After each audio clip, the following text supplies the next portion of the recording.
Hi friends, welcome to మీజాస్ kitchen. ఈరోజు చేపల పులుసు చాలా డిఫరెంట్గా, ఇంతకుముందు మన ఛానల్లో తెలంగాణ స్టైల్ చేపల చారు ఉంది. సో ఇది ఇంకొంచెం డిఫరెంట్గా చాలా బాగుంది, టేస్టీగా ఉంది. కొరమీను చేపల పులుసు ఎంత యమ్మీగా ఉందంటే అంత యమ్మీగా ఉంది. ఫుల్ వీడియో వాచ్ చేసి స్టెప్ బై స్టెప్ ప్రాసెస్ చూసి ట్రై చేయండి. 2 టేబుల్ స్పూన్ల ధనియాలు, 2 కాజులు, 1 టీ స్పూన్ అంత సాజీరా, కొంచెం స్టోన్ ఫ్లవర్, దాల్చిన చెక్క చిన్నది, 2 లవంగాలు, 2 ఇలైచీలు, ఒక 10 మిరియాలు అంటే ఒక చిన్న టీ స్పూన్ అంత, 1 టీ స్పూన్ అంత జీలకర్ర, ఒక 2 టేబుల్ స్పూన్ల నువ్వులు. ఇందులో మనం పల్లీలు యాడ్ చేయట్లేదు, 2 కాజులు యాడ్ చేసినాం.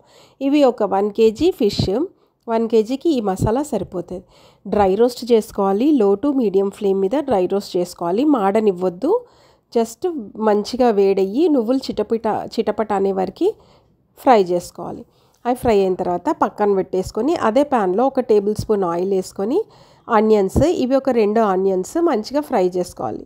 చిన్నవి, పెద్ద ఆనియన్ ఉంటే 1 ఆనియన్ సరిపోతుంది. ఒక 2 టమాటోలు, 2 ఆనియన్స్, ఇవి మంచిగా ఫ్రై చేసుకోవాలి. ఇవి కొంచెం కలరు పచ్చివాసన పోయే వరకు ఫ్రై చేసుకోవాలి. అందులోనే 2-3 వెల్లుల్లిపాయలు వేసుకొని కొంచెం సాల్ట్ వేసుకొని ఒక 1 మినిట్ హై ఫ్లేమ్ మీద పెట్టేసుకుంటే సాఫ్ట్ అయిపోతాయి. అవి సాఫ్ట్ అయ్యేంత లోపల మనము ఇప్పుడైతే ధనియాలు, నువ్వులు అవన్నీ డ్రై రోస్ట్ చేసుకున్నాం కదా, అది పొడి చేసుకొని పక్కన పెట్టుకోవాలి.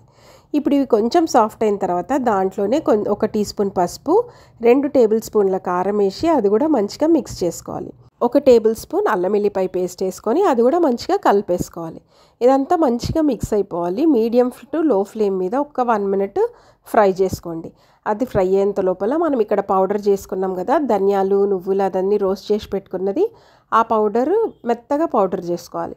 ఆ పౌడర్ పక్కన వేరే ప్లేట్లో పెట్టుకొని ఇప్పుడు మనం ఏవైతే ఆనియన్స్, టమాటోస్, కారం అవన్నీ ఫ్రై చేసుకున్నాం కదా, అది కొంచెం చల్లారిన తర్వాత అది కూడా మంచిగా పేస్ట్ చేసేసుకోండి. అదే డిష్లో ఒక 2 టేబుల్ స్పూన్ అని వాటర్ వేసి యాడ్ చేసి అది పేస్ట్ చేసుకొని పక్కన పెట్టేసుకోవాలి. ఇవి 1 కేజీ ఫిష్ మంచిగా ఉప్పు నీళ్ళల్లో ఒక 3 to 4 టైమ్స్ మంచిగా వాష్ చేసుకొని కొంచెం ఉప్పు, పసుపు వేసుకొని కలిపి పెట్టేసుకోవాలి. ఒక 1/2 అవర్ వరకు టైం ఉంటే 1/2 అవర్ వరకు పెట్టుకోండి, లేకపోతే ఉప్పు, పసుపు వేసి కలిపి పక్కన పెట్టేసుకోండి. ఇప్పుడు ఒక 2 టేబుల్ స్పూన్ల ఆయిల్ యాడ్ వెడల్పాటి ప్యాన్ తీసుకుంటే ఫిష్ కర్రీ చాలా సూపర్ టేస్ట్ అవుతుంది. 2 టేబుల్ స్పూన్ల ఆయిల్ వేసుకొని 1 టీ స్పూన్ మెంతులు, 1 టీ స్పూన్ ఆవాలు, ఒక 5-6 పచ్చిమిరపకాయలు వేసుకొని మంచిగా ఫ్రై చేసుకోవాలి. అవి ఫ్రై అయిన తర్వాత మనం పొడి చేసి పెట్టుకున్నాం కదా, ధనియాలు, నువ్వులు, గరం మసాలా అదంతా, ఆ పౌడర్ వేసిన తర్వాత ఈ పేస్ట్, ఆనియన్ టమాటో కలిపి పేస్ట్ చేసినాం కదా, ఆ పేస్ట్ యాడ్ చేసుకోవాలి. ఇవన్నీ హై ఫ్లేమ్ మీద ఒక 1 మినిట్ మంచిగా మిక్స్ చేసుకోవాలి. హై ఫ్లేమ్ మీద మంచిగా మిక్స్ చేసుకోవాలి. ఇది మంచిగా మసాలా అంతా పచ్చివాసన పోవాలన్నమాట. హై ఫ్లేమ్ మీద 1 మినిట్, మీడియం ఫ్లేమ్ మీద 2 మినిట్స్ పెట్టేసుకుంటే ఆ మసాలా నుండి మనకి ఆయిల్ అంతా మంచిగా లీవ్ అవుతుంది. అప్పుడు కొన్ని వాటర్ యాడ్ చేసుకొని మళ్ళీ మీడియం టు లో ఫ్లేమ్ మీద మనం ఒక 3 to 4 మినిట్స్ కుక్ చేయాలి మసాలాని. అప్పుడే మనకి మసాలాలో నుండి పచ్చివాసన పోయి గ్రేవీకి మంచి టేస్ట్ వస్తుంది. కొంచెం మంచిగా హ్యాండ్ఫుల్ ఆఫ్ కరివేపాకు వేసుకొని హై టు మీడియం ఫ్లేమ్ మీద మంచిగా మిక్స్ చేసేసుకోండి. ఆయిల్ లీవ్ అయిపోతుంది, సైడ్ నుండి కనిపిస్తుంది కదా వీడియోలో, ఆయిల్ అంతా అట్లా లీవ్ అయిపోతుంది. ఫుల్ టు మీడియం ఫ్లేమ్ మీద కలుపుతూ ఉంటే ఆయిల్ అంతా ఇట్లా లీవ్ అయిపోయిన తర్వాత ఒక పెద్ద నిమ్మకాయ సైజ్ అంత చింతపండు రసం తీసుకొని ఆ రసం మనము యాడ్ చేయాలి. చింతపండు రసం లేనిది చేపల పులుసు కాదు. టమాటోస్ వేసి చేసినా కానీ కూడా చింతపండు పులుసు పడాల్సిందే. అప్పుడే చేపల చారుకి రుచి. ఆ పులుపు కలిస్తేనే చేపల పులుసు. సో కంపల్సరీ చింతపండు ఒక పెద్ద నిమ్మకాయ సైజ్ అంత పిసుక్కొని అది యాడ్ చేసుకున్న తర్వాత లో ఫ్లేమ్ మీద ఒక 2 మినిట్స్ కుక్ చేయండి. లో ఫ్లేమ్ మీద ఇప్పుడే వాటర్ యాడ్ చేయొద్దు. లో ఫ్లేమ్ మీద 2 మినిట్స్ చింతపండు రసం వేసిన తర్వాత కుక్ చేసిన తర్వాత ఆయిల్ అంతా గ్రేవీకి మంచిగా లీవ్ అయింది. అసలు ఎంత యమ్మీ అయింది ఫ్రెండ్స్. తప్పకుండా ఈ రెసిపీ ట్రై చేయండి. ఫుల్ వీడియో వాచ్ చేస్తే స్టెప్ బై స్టెప్ ప్రాసెస్ ఈజీగా అర్థమవుతుంది. అసలు ఫిష్ కర్రీ రాని వాళ్ళు కూడా చేసుకోవచ్చు. ఇప్పుడు వాటర్ కన్సిస్టెన్సీ మనకు ఎంత గ్రేవీ కావాలో అన్ని వాటర్ యాడ్ చేసుకోవాలి. కొంచెం థిక్గా ఉంటేనే బాగుంటుంది గ్రేవీ. సో నేను ఒక 2 గ్లాసులు వాటర్ యాడ్ చేసిన. ఇట్లా ఈ కన్సిస్టెన్సీ ఉంటే మనకి ఒక 5 మినిట్స్ ఇప్పుడు హై ఫ్లేమ్ మీద కుక్ అవుతుంది. కుక్ అయినా కానీ కూడా ఆ గ్రేవీ ఇంకిపోయినా ఆ కన్సిస్టెన్సీ మనకు సరిపోతుంది.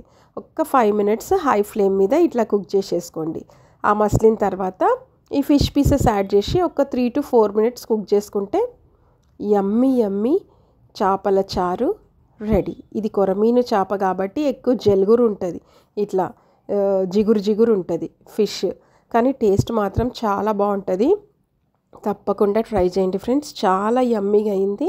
ఇప్పుడు మనం ఫిష్ వేసిన తర్వాత ఒక 3 to 4 మినిట్స్ మీడియం టు లో ఫ్లేమ్ మీద కుక్ చేసుకోవాలి.